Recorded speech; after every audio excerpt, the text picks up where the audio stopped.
It's a new year, and the House is already busy tackling issues important to Americans. Something that should be high on our list is advancing legislation that will benefit our economy, U.S. innovators, and American workers, and that's immediate R&D expensing.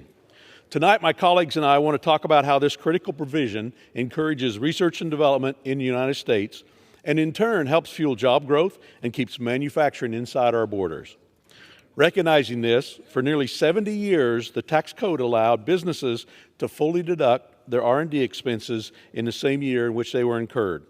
However, since the beginning of 2022, businesses have been required to spread out or amortize R&D expenses over 5 years for domestic R&D or 15 years for foreign R&D. As you can see on this graph, since amortization took place, the growth rate of R&D spending has slowed dramatically from 6.6% on average over the previous 6 years to less than 0.5% over the last 12 months. The slump in U.S. R&D investment is hurting the American economy at a time when rising inflation is hurting workers and holding back job creators. As companies spend far less on R&D, the sector is down by more than 14,000 jobs. 3/4 of research and development spending is on salaries and wages, making R&D amortization primarily a jobs issue.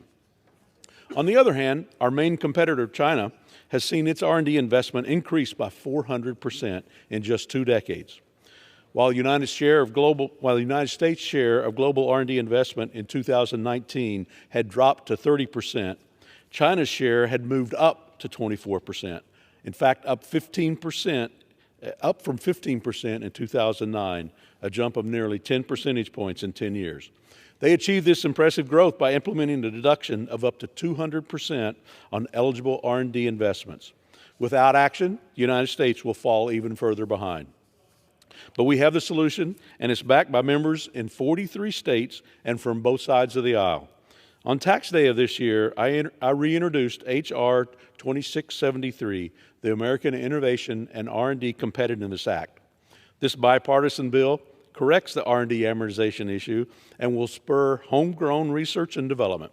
And we know that where R&D occurs, jobs and economic opportunities follow.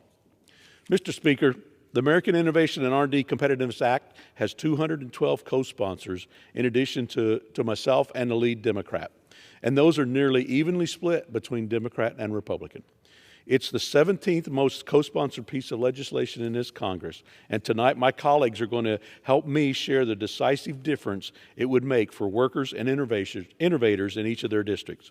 As I wrote in an op-ed in December, the time to address R&D amortization was at the end of 2021. The next best time is now. We need to pass R&D immediate expensing for the American people and our U.S. economy.